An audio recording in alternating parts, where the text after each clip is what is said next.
So welcome back to the Vuca Leadership Lab.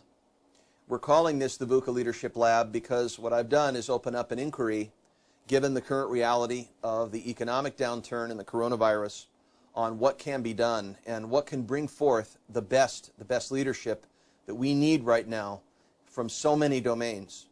And so as citizens, we can actually set the standard and require of ourselves this kind of leadership. And I'm going to go through 8 particular leadership skills that I think have to show up right now to get to the other side of this chasm, to be able to navigate individually, collectively, in our families and society and our cities and so forth. We have to engage this. The first one, and the most important one, is what I call emotional tension override. Emotional tension override. There's a lot of emotions. There's a lot of worry. There's a lot of fear. And that those are parts of being a human being.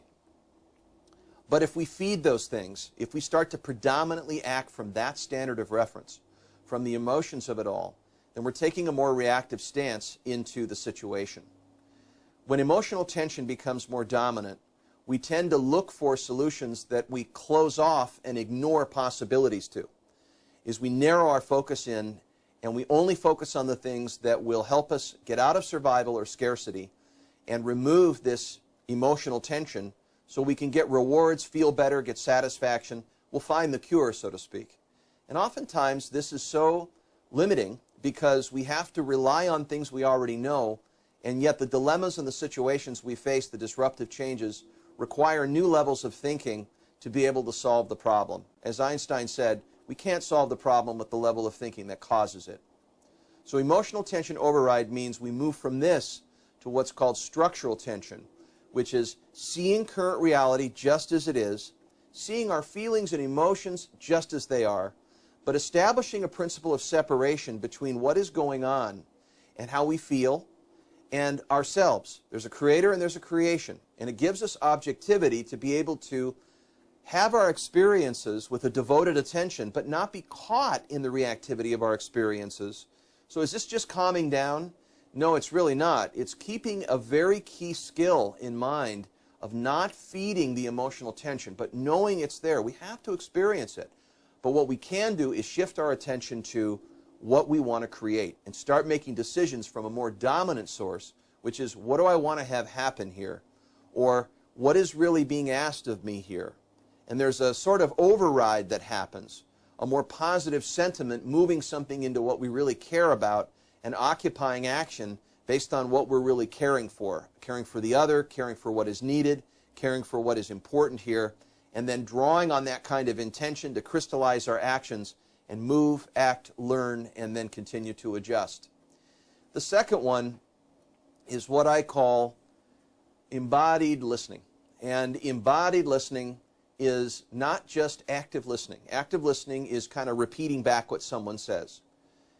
It is not just listening from the heart or listening with compassion, which certainly is required now. Connection, compassion, understanding. But it's listening from our whole bodies. How do we learn to listen from our whole bodies? We have to take a place of rest in the middle of everything going on and get quiet and silent and create a sanctuary where we can take 5 minutes, 15 minutes to breathe, to hold space, and to be able to tap into a place where we have an emptiness, a quality and a void in us where we can make space. I think we innately know how to do this because before we knew everything in our adult life when we were babies, we came into the world and we didn't have much that was in our cup. It wasn't filled. And so at this point, we have to use our awareness to be able to regulate a lot of things we assume and know, kind of our automatic mind stuff. We have to learn how to devotingly meditate. Meditate not only on behalf of our own causes, but on behalf of the world. And that meditation isn't simply praying or wishing people well. Meditation is simply stopping our thinking. It's taking a hold of our own habits and deciding just to be mindful, to be present, to be here. And the embodiment that happens is almost like a space in which the water comes to fill us to where thirsty mouths are needed. So we take our directionality from something bigger, something that we connect to, where we embody our listening in a sort of inner knowing, where we generatively listen from an emerging future possibility. We give ourselves to it. And so you listen to these inner voices or whispers. You go out in the world, you hear the world voice, you come back in, and you access a wiser heart, a wiser care. You expand the basic goodness in you that's ready to move, and you go there and you set foot. That's leadership, is that quality of expression that you access at any moment when you embody your listening. You're listening with your entire body, your head, your heart, your hand, opening up your mind, opening up your heart, and opening up your will, which is the faith conversation, which is what are possibilities here, what might be possible here, what is connecting with who I am and what I need to do, and turning toward that in action. And so it doesn't mean we know everything and we don't know how to do it. It means that we take that walk in the wilderness with faith and action, taking that meaningful leap into uncertainty. And then we act from that place, and then act and learn and then reenact and realize based on what we do. So that's the second one, is the embodied listening. I'm going to give you a third one here, and then I'll talk about the other ones in some other video. The third one is what I call fanatic discipline. I think the term would be best said fanatic discipline. When I think about fanatic discipline, it's a term that Jim Collins came up with in Great by Choice. And he was talking about Amundsen and Scott in the South Pole. And these were two explorers that were trying to get to the South Pole in a certain number of days.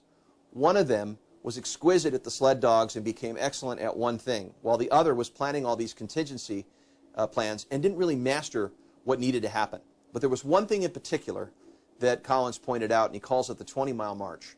And that is this ability to, regardless of your circumstances, take a daily set of movements that are done out of your own conception, your own creative habit, your own creative act, choice. Rather than circumstantially being oriented, you orient yourself around what you choose to create. And those decisions, that fundamental orientation, no matter where we are, what's going on, we have the ability to connect with those more dominant forces within us to call forth leadership. And so this fanatic discipline is making decisions about what you choose to do, what you must do, and that you set your course in a pig-headed, relentless way on a daily basis, is to take a daily set of actions that you're going to do. No matter what that is, it could be in the domain of concern with your family at home, taking a set of daily actions. It could mean that as you work through your career and you work at home and make sure that your clients are in good shape, or your employer, taking those daily actions, writing down those fundamentals, those rituals that must be done, do it anyway. And that you choose those, and it makes things simple because now you know where to put your attention and focus. So doing the most important thing is the most important thing. What is the most important thing? So the most important question is, what if I do this? What would the impact be if I do? And so if it would play out where the dominoes would fall and everything else gets a little more simple, gets a little more easier, maybe unnecessary, then I'm going to focus on that thing that I'm going to do that's going to make everything else change. And that's good decision making, and that to me is the fanatic discipline of narrowing your focus and making a key decision about what matters most. Cutting through all the other muck. You got to let go of a lot of things that you're not going to do. But then you focus on one or two things that are really going to make an impact. And that means you have to make up your mind about that and know what's most important to you. And that's fanatic discipline. So let's summarize those three. Emotional tension override. The ability to shift from an emotionally referenced state to more of a creative orientation, making choices upon what matters to you despite the environmental conditions. Embodied listening.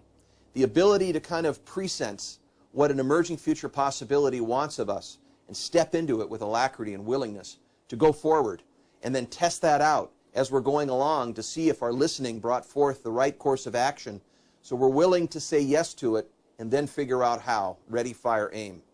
And then we have this fanatic discipline of choosing what matters most, holding true to an intention and staying true to it.